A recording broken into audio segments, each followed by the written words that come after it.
Chilling tales for dark nights.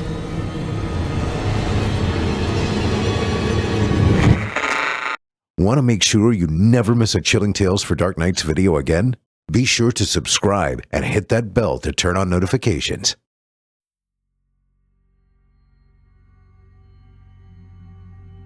I understand that this story is going to need a little context. That's fine, really, but I have to apologize, because some of this is probably going to be incoherent, and I'll start sounding like I'm a rambling idiot. Maybe I am. I don't know. But I know what I saw. Something awful. Nightmarish. And I don't know how to handle it except to retell the story to you. Here's what happened. I'm a good kid. I don't skip classes, I don't cheat. I work hard to get good grades as best as I can. But things went south for me near midterms when I started dating Dawn, a girl a year younger than me. It wasn't her fault, of course. It was because I wasn't very good at time management. I was spending evenings with her instead of studying like I was supposed to. My grades started to slip, and so did my conduct, for other reasons. She had an ex named Troy that was a jock from the football team, and probably about as smart as a bag of bricks. But man, could he punch. And he was intensely jealous that I was now dating Dawn. At first I tried to ignore it, just let things ride out. But Troy wasn't having it. He wanted to beat me to a pulp, and I guess his Neanderthal brain thought that would win her back. I think we fought a few times, I'm honestly not sure. At first, my parents were on my side, and they complained to the school about Troy. But school politics is kind of tricky, and I soon found out Troy had a scholarship riding on his football career. This would make the whole school look good for him to go national.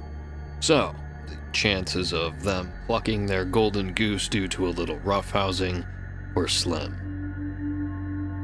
I was the one being punished. And to my surprise, my parents turned on me and told me that I needed to settle down and focus on my schooling. In fact, to make things worse, my dad warned me if I couldn't get the situation under control, he was going to take away my car. This kind of put me in a rough spot, so I'm sure you can imagine how shot my nerves were during the week of progress reports. I was nervous that I did something I will regret forever. It started of all places at the library, when I was stressing alongside two friends. My buddy Carlos was yammering away about how he and his cousin Julio were going to break into the principal's office and hack the data to change their report before it was sent out. Julio's a master at this stuff, but he can't do it wirelessly. Firewall here is too strong, Carlos explained. Does he really think it can be changed? Pete, my best friend sitting next to me, asked. Oh yeah, that's why he got transferred to this campus. His old school was so mad they expelled him. I gave Carlos a skeptical look. That doesn't sound like a success. Well, his parents thought that the grades were all good when he transferred. They thought the expelling was for some other shit that went down. They were so mad at the school they didn't even bother to meet, Carlos said with a shrug. Something was fishy about the story, but I was still interested, especially if the tale of getting the grades changed was even remotely true. I knew that several of my classes were below average, and I had been dreading my report card for weeks now. The hope to actually beat that, and my parents never knowing, was very tempting. When are you gonna do it? Pete asked. Carlos looked around the library conspicuously, as if we were being monitored, and whispered his answer. Come to my place tonight. We can hash out the details. I'm sure you can guess what was on my mind for the rest of the school day. I was going back and forth, trying to decide if I helped with the outrageous plan. I kept telling myself something was bound to go wrong. But then I reminded myself of my father's threats, and I knew they weren't empty. A lot was riding on the grades I got this semester. Troy was actually the one to convince me. Dawn and I were seeing each other one last time at the last bell. I feel guilty, and a lot of this is because of me. I'm sorry. I've been a bad girlfriend, she said. No, don't say that. I think I just haven't figured out how to manage relationships in school properly. That's all, I told her. Then Troy came around the corner with his posse and pushed me against the wall. Figures, a loser like you wouldn't be able to handle her, he taunted. Dawn was telling him to stop, but I'm sure when he saw that I was still standing, his testosterone took over and he started throwing fists. A small ring of students surrounded us, and of all people to stop the fight, it was actually Mr. Ronnie, the school janitor. I had never paid attention to him or his crew before this, but when he told Troy to get off of me, the hulky linebacker obeyed. I thanked him for that, and Ronnie nodded and told me to get home to clean my wounds. I knew, though, if it had been any of the actual teachers, it would have been like signing my death warrant. So after dinner, I convinced my mom and dad to let me run over to Pete's to study for the night, and they didn't even bat an eye. I knew why. Like I said, I'm a good kid, so the thought of me going to do something illegal wasn't even on their mind. Pete was actually a little more nervous than me. I've never even been to the campus after hours. Isn't it heavily monitored? He asked.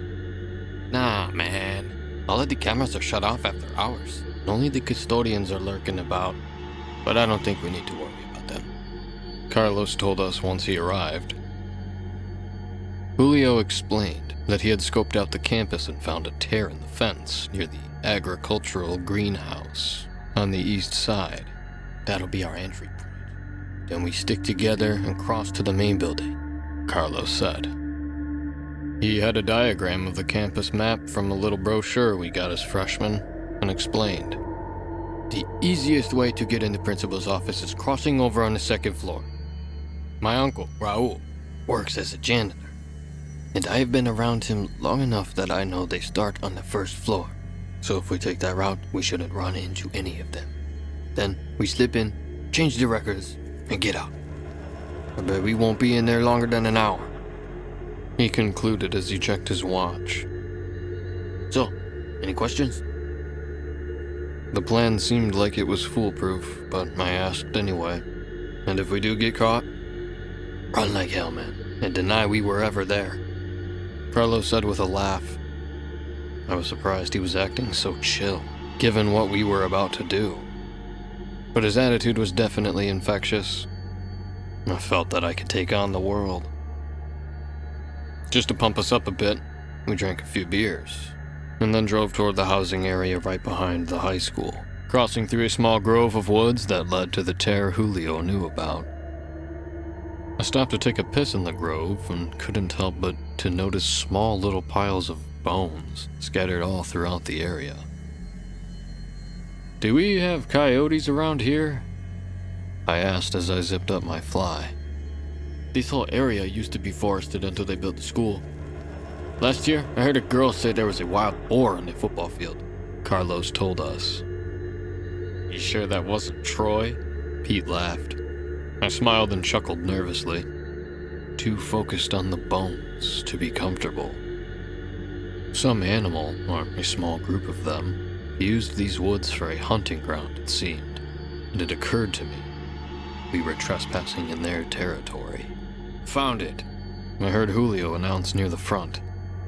It was already starting to get dark, and between the clouds, the only light we got was from a full moon. The tear was just where he said it was, and so like thieves in the night, we managed to crawl inside and into the greenhouse without even making the automatic lights flicker on. Once we made it to the parking lot, I saw a few shadows roaming near the theater hall and whispered, I thought you said they would be inside. Julio motioned for me to be quiet, and Carlos muttered, "It's too dark for them to know who we are. Act normal and let's go this way." We slid behind the building and found one of the emergency exits into the drama hall. Once inside, I took a moment to catch my breath. My heart was pounding. Pete looked pale. It was obviously making him second guess even being here. But we all knew it was too late to go back now. "Keep it together. We are halfway there," Julio reminded us as we crossed the dark room. As we pressed onward, I kept looking over my shoulder, thinking one of the custodians would see us. The school was so empty and quiet, and we could even hear sounds from the nearby woods, including the occasional coyote howl. Julio led the way up the stairs quietly, and then once we were at the second floor, he ran across the empty halls. Carlos, Pete, and I actually had to hurry to catch up. "I told you this would be a piece of cake," Julio said excitedly as we got to the other stairs that led toward the cafeteria. Just as we were about to go down, I heard the sound of soft classical music, and I froze in place. Julio and Carlos saw what I did, mimicked as we watched Mr. Ronnie walking toward the cafeteria. He hadn't seen us yet. He paused to check his watch and then looked out toward the empty dark sky before slipping into the cafeteria. "Come on, we're almost home free," Carlos said, pointing down the hall. We turned the corner at the next hall to head for the main office, and then our hopes for this being a clean run shattered.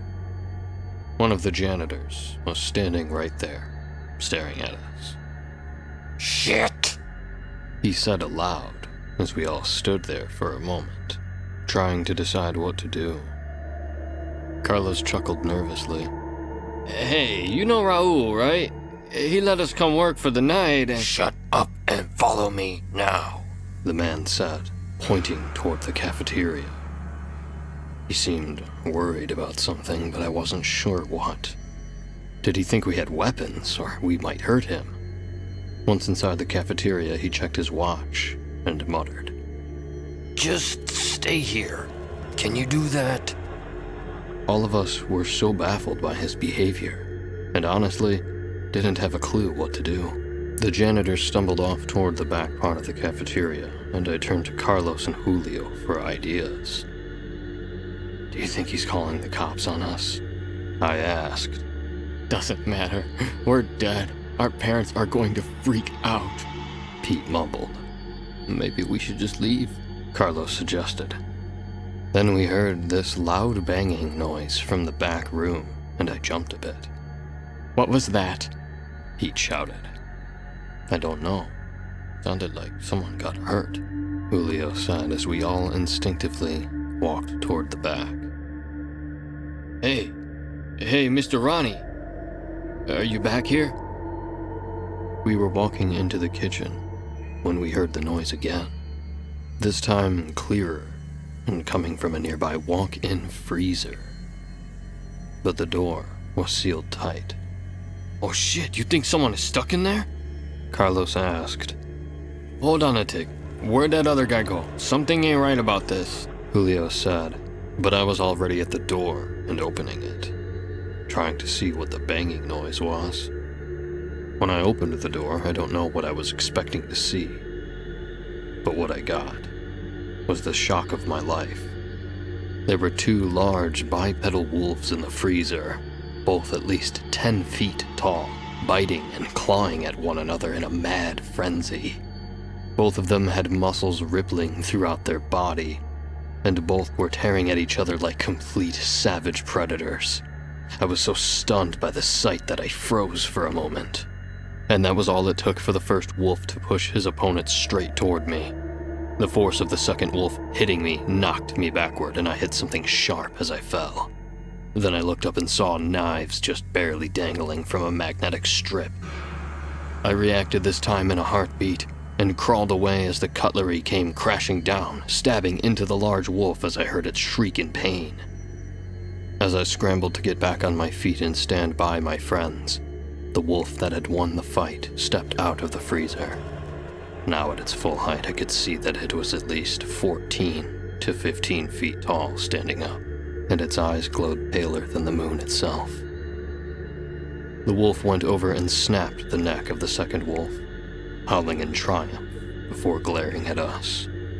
Its massive fangs were dripping with saliva and blood. "Holy shit," Pete said.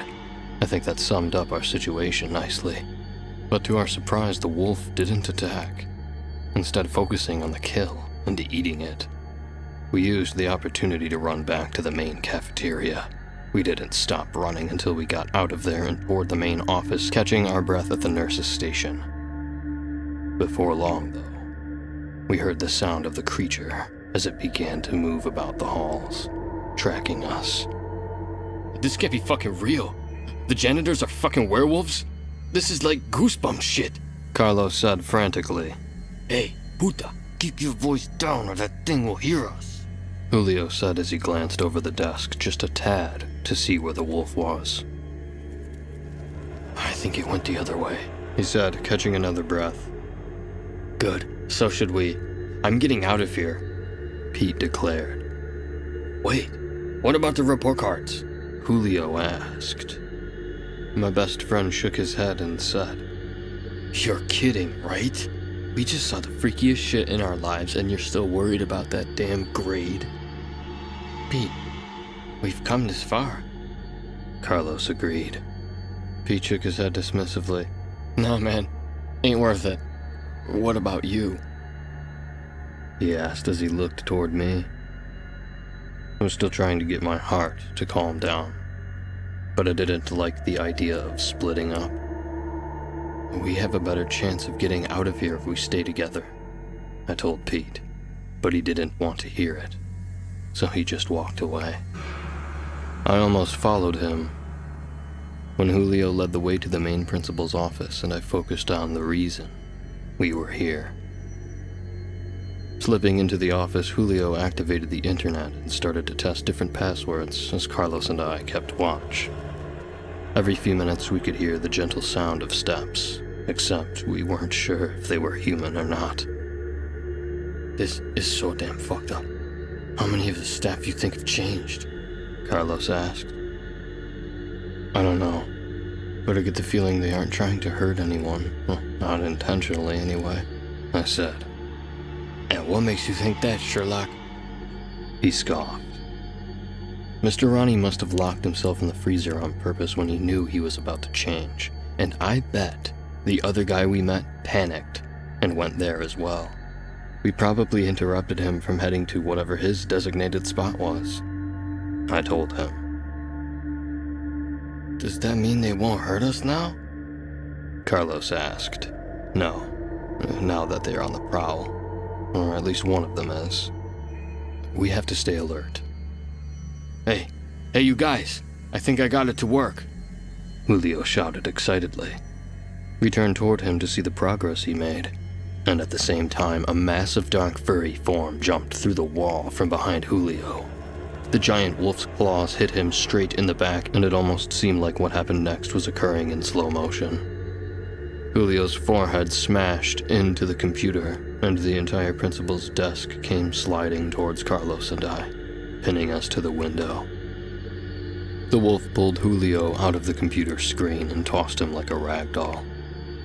We heard his bones break, and then his spine shatter as the wolf clawed at his back. The giant creature tore into his intestines like they were spaghetti. Frantically, Carlos and I pulled ourselves to the doors, pushing it open and then starting a blind run down the hall.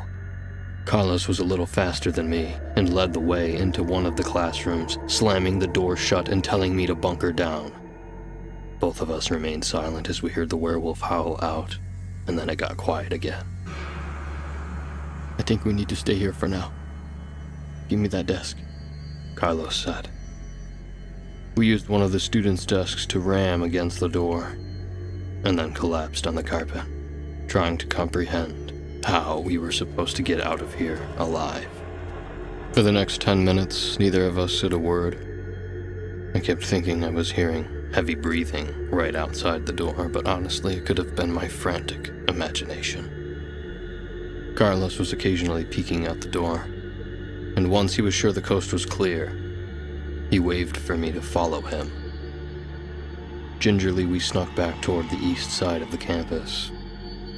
The quiet halls freaked me out even more, now that I knew something was hunting us. We pushed through the main gymnasium where they had award ceremonies, and as we made it toward the other side, I froze, hearing something from behind the curtain. It sounded like a whimper of pain. I pushed the curtain back and held back a shout as I saw Pete laying there in a pool of his own blood, covered in deep scratches across his abdomen and face. He was somehow still alive, but I didn't think it could be for very long. "We have to leave him," Carlos told me. Pete's eyes fluttered open when he heard us talk, and he began to sputter and beg out for our help, his hands flailing to grab at my pants. "Please, something is happening to me," he mumbled. I looked straight in his eyes, wishing I could help. Then I saw a bright pale ring of light glimmer around his irises. I pulled back, stumbling away from the curtain as he shouted for help. Then his shouts became incoherent as we heard bones break, and I turned to Carlos and told him to run. As I looked back one last time, I saw the curtain begin to fall, and Pete's mangled body was now distorting into the form of a giant wolf. Its eyes had caught sight of me just as we closed the door. "Go!" I shouted to Carlos as we ran down the hall. The wolf slammed the door open, pulling it off its hinges as it came through. Glass scattered across the tile floor as we both broke into a blind run, the newly formed monster right at our heels. We pushed out to the main campus grounds, the sprinklers going off across the grounds as we heard a louder howl, and I saw another wolf was standing in the bleachers. When it heard us push out through the exit, it started toward us as well. The younger wolf got in its path, and the two immediately took interest in one another, snapping their teeth at each other ferociously. Carlos grabbed me and pulled me into the boys' outdoor shower near the bleachers. We hunkered down and listened as the wolves once again battled it out. The young one didn't stand a chance, though. Perhaps because of Pete's own injuries, or because the other wolf had more experience. But the older creature grabbed at Pete's hind legs, and then tossed him against the wall, breaking the young creature's ribs. We knew that we could be next. On the count of 3, we run toward the greenhouse. Carlos said as we heard the other wolf begin to rip meat out of its prey. I don't really know what we counted to. We ran like hell. Carlos was halfway across the field when he tripped on his own feet. The wolf was barreling down on us again.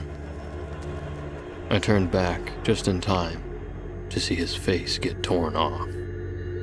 Then I fell on the grass, crawling backward and trying to find anything to defend myself with. The wolf was now slowly marching toward me, its gleaming eyes focused on my terrified, trembling body. It towered over me, the drool from its fangs falling down on my face. Its long dew claws scratched my arms as it pressed its heavy body down, opening its jaws wide to fit my head into its mouth. Then a loud shot echoed across the football field and I heard the wolf whimper. Then another, and another. The massive creature fumbled backward and then fell to its side, heaving, gasping, whining. I saw a figure near the top of the bleachers, a man holding a rifle. As he got closer, I realized it was Mr. Ronnie himself. He aimed the rifle at the wolf one more time and blew its brains out, then turned the gun toward me. "I won't tell anyone," I said, fumbling with my words. "But you can't kill me too. Someone has to cover this up, right?" He lowered the weapon slowly, and I formed a crazy plan. You've got at least 4 dead bodies here on campus. I can help hide them. Then we can figure this out together. I'll keep your secret and you keep mine. Or I fill you with this silver, he said, gritting his teeth. But I could tell he was reconsidering. He knew I was right. This wasn't supposed to happen. You've trained your people to hide and lock themselves up. People got hurt. Can't hide that unless you have help. I can make this go away. For a few tense moments, he thought it over, and then agreed. Don't make me regret this, he warned. Over the next hour, I helped him drag their bodies into the woods. Our story was that coyotes attacked the kids. He burned the body of his coworker, and then told me to leave. The next day at school, we shared an unspoken nod as news spread about how wild coyotes had broken into school and tore up a bunch of equipment.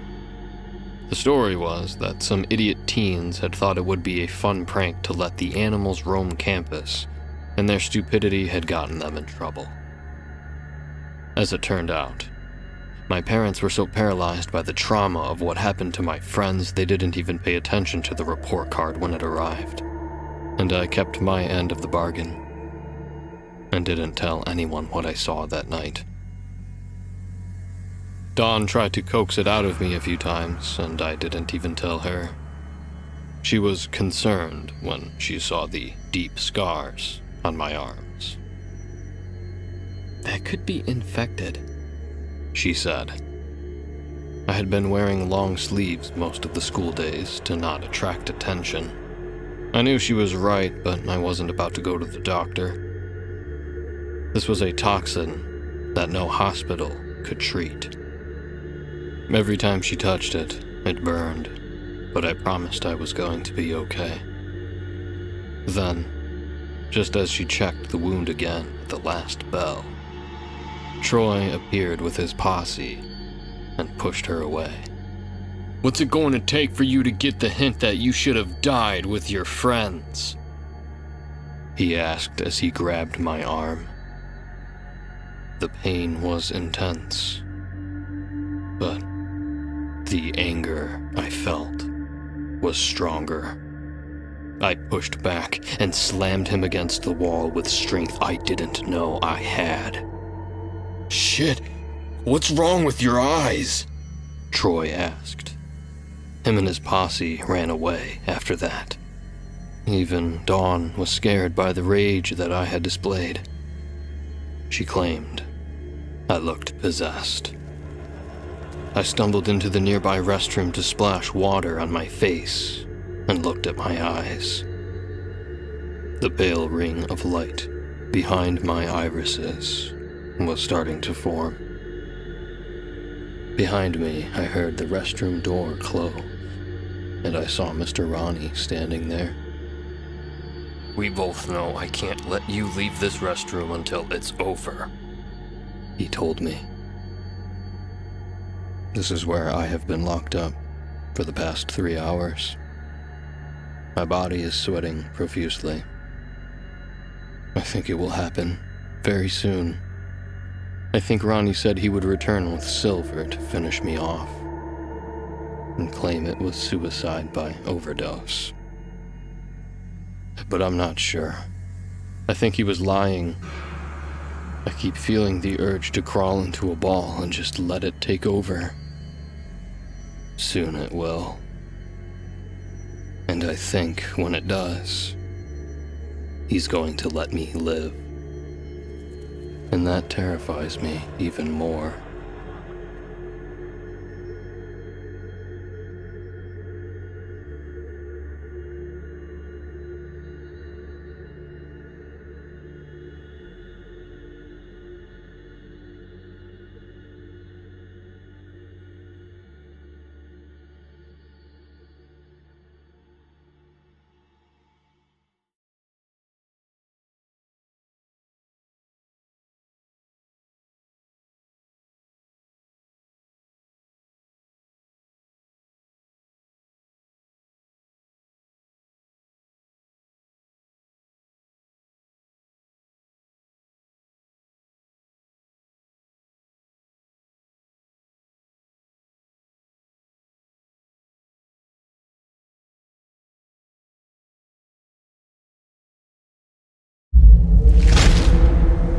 Chilling tales for dark nights.